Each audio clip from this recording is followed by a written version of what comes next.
welcome to the deep dive. Today we're exploring something I find genuinely captivating, this idea of transformation.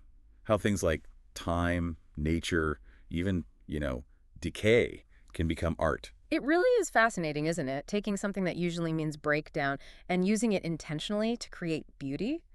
That weathered look, it just has so much character. It really does. And this deep dive, well, it's specifically for you if you're curious about creating cement artwork that has that specific aged, kind of decaying feel. We're going to get into how you can safely use iron powder. That's the key to get these amazing real rust effects on your concrete pieces. Yeah, the real rust part is important, not just a paint effect. Exactly. So our mission today is basically to give you the know-how, how to get that weathered, naturally aged look onto your sculptures, tell that story of time, but crucially, do it safely. Absolutely. And for this, we've looked at, well, quite a bit, insights from artists who are actually doing this, experimenting with rust and concrete. Real hands-on stuff. Yeah, and detailed guides on the sort of chemical techniques involved, plus, really importantly, the safety rules for handling these powders and chemicals. You got to be careful. No question. Okay, so let's start at the beginning, maybe. Yeah. The art of aging, like why rust? And how does it even happen? Right. And you're definitely not alone if you see beauty in decay. There are artists like Jenny Davis, for instance, who are really pushing boundaries. Oh, yeah.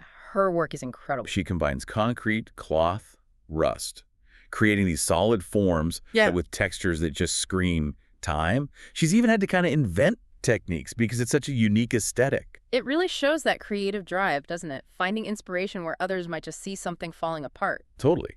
She found these rusted textiles, I read, and just saw the potential immediately. Started putting these like thin layers of cloth, concrete, and rust together. And letting bits of the original rusted cloth show through on the surface. Which is tricky, Wet concrete wants to cover everything up. Yeah, I can imagine. It's pretty fluid stuff. So her methods are really innovative. It shows how deeply artists can connect with the materials themselves and their natural changes. It's amazing. Taking rust, which we usually fight against, and making it part of the art. But okay, to control it, to use it deliberately like that, we need the basics. What is rust, like chemically? Right. Let's break it down. Basically, rust is just a type of corrosion. Specifically, it's iron oxides forming on iron or alloys containing iron. Okay, iron oxides. Yeah, it's what chemists call a redox reaction. Fancy term, but it just means iron atoms react with oxygen. But critically, they need moisture water to be present too. Okay. So iron plus oxygen plus water equals rust. Essentially, yes. The iron atoms lose electrons, they bond with oxygen, and you end up with those iron oxides, that reddish, flaky stuff we recognize. FeO, Fe2O3 for the chemists out there. So the key ingredients, the non-negotiables, are iron, oxygen, and water. Exactly. Got to have both oxygen and water. Take one away, no rust. That's really useful for us as artists, isn't it? If we know what makes it happen. We can control how it happens, or at least influence it. Right. So what speeds it up? What factors can we sort of play with? Good question. Well, more moisture is a big one. High humidity, actual water contact, that speeds it up. Okay, so a damp environment helps. Definitely. Also, acidity. Lower pH environments, think acid rain, or, more relevant for us, the activators we might use, they make it happen faster. The activators, like vinegar maybe? Exactly like vinegar, which is acidic. Salt is another accelerator. Think about how quickly things rust near the ocean. The salt ions help the electrochemical reactions along. Interesting. And one more thing, pure iron actually rusts slower than iron with impurities or mixed with other metals. So the type of iron powder might even make a slight difference. Wow, okay, so understanding all this kind of gives you the power, doesn't it? To turn this natural decay into something deliberate, an artistic choice. Precisely. You're harnessing a natural process for your own creative ends. Okay, theory's great, but let's get practical. How do we actually do this on concrete? Let's talk about crafting rust on your concrete canvas, specifically using the Powertex method. Right. This is a popular way to go about it. We're talking about using these special metal-based powders, usually iron powder, designed specifically for creating real rust effects in art. Not just rust-colored paint. Correct. Real chemical rust. And the Powertex Australia method gives a pretty clear guide on how to do this on sculptures and other things. It works well on concrete because it's absorbent. Perfect. So walk us through it. What materials do we need? Okay, first up is the Powertex Universal Medium. The guide suggests using ivory, white, yellow, or transparent. Why those specifically? Because their lighter or clear base lets the rust color really show up properly. If you used a dark medium, it might obscure the effect. Makes sense. What else? The main event, Powertex Rusty Powder. That's your iron source. Then you need a spray bottle with a 50-50 mix of vinegar and water. That's your activator. The acidic kickstart we talked about. Exactly. And optionally, if you want more texture, you can grab some 3D sand or even small and large balls. These are Powertex texture additives. Okay, got the shopping list. How do we mix this rust paint? Right, the mixing is important. Pour a little Powertex liquid onto a plate or palette, then sprinkle in the rusty powder bit by bit. Slowly does it. Yeah, mix it until you get what they call a paintable slurry. You don't want a thick paste, more like, well, a slurry. Think mousy dark gray color. Mousy dark gray. Okay. And here's a key tip. You need enough rusty powder. The mix should be like 10% to 25% powder. If you skimp on the powder or later on the vinegar spray, You just get gray. you just get a plain gray effect when it dries, not rust. So don't be shy with the powder or the vinegar. Good to know. And what about that extra texture, the sand and balls?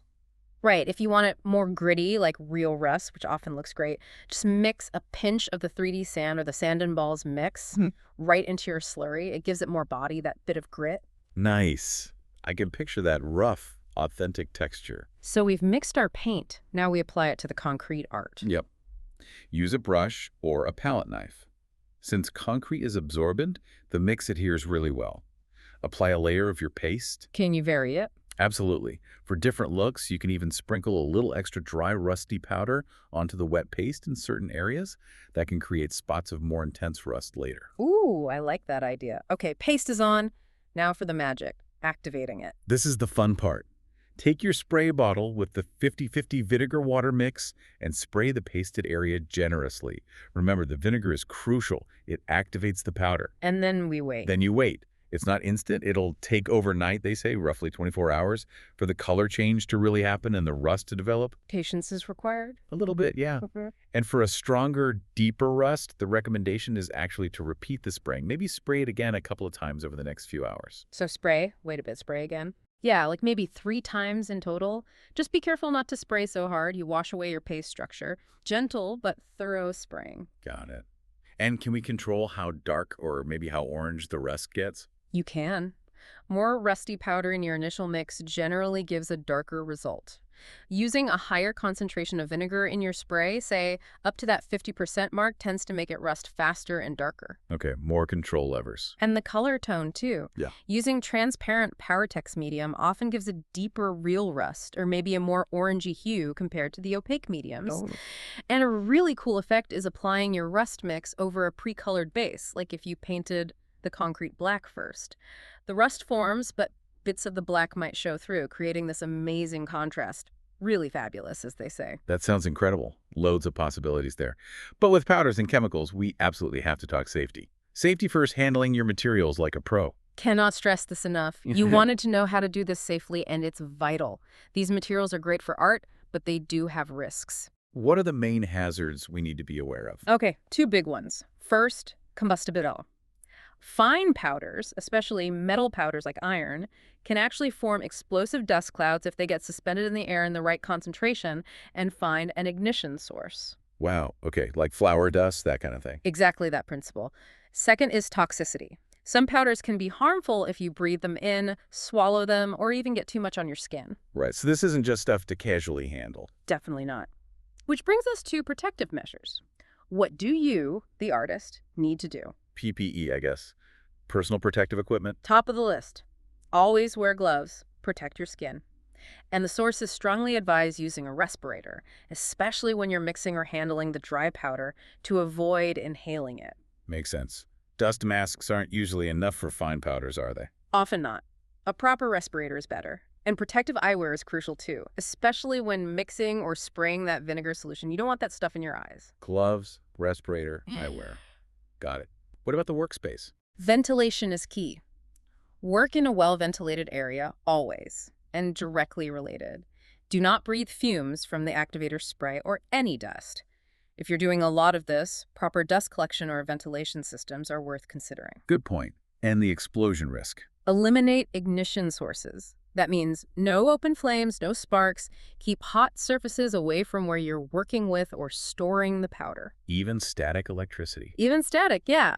It can ignite dust clouds. So grounding equipment, maybe using anti-static mats or tools if you're really getting into it, is a smart precaution. Okay, what else for the workspace? Practical tips. Protect your surfaces. That rust reaction can stain overnight.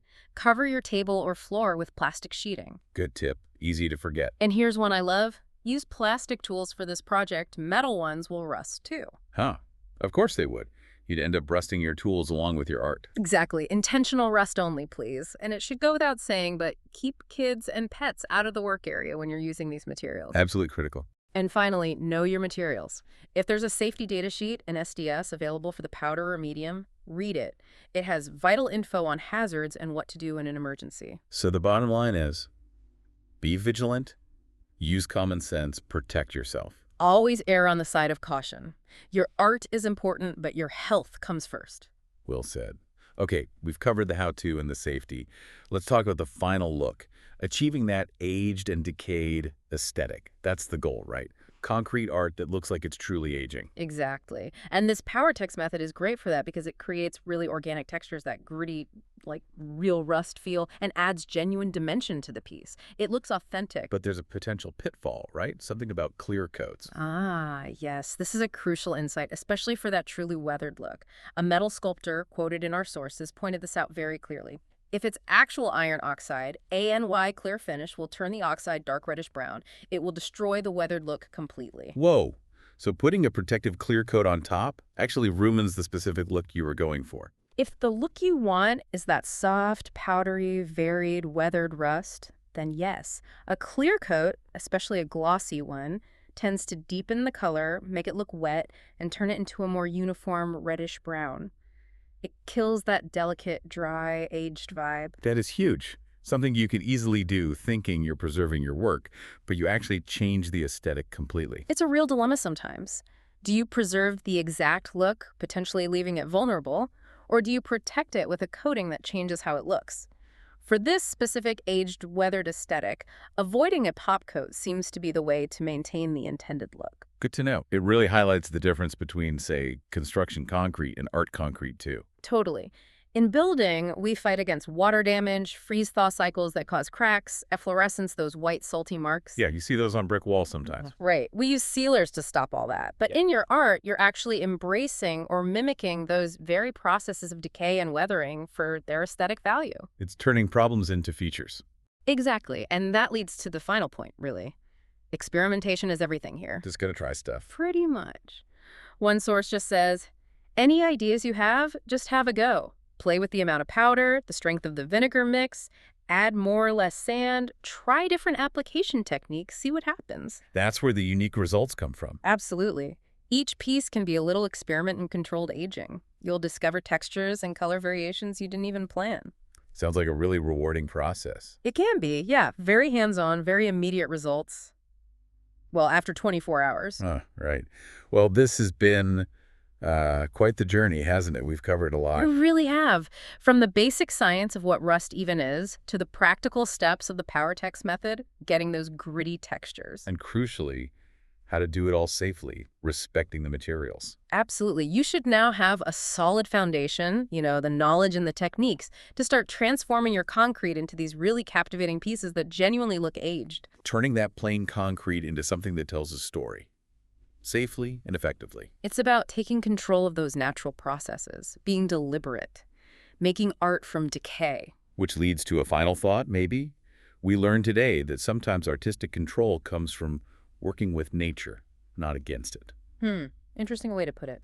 So as you start creating your own aged, maybe slightly decaying masterpieces, think about this.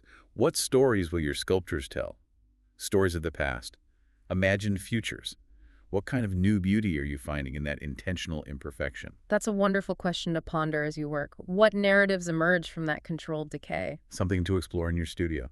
That's all for this deep dive. We really hope you feel equipped and inspired. Go make some beautifully rusty art.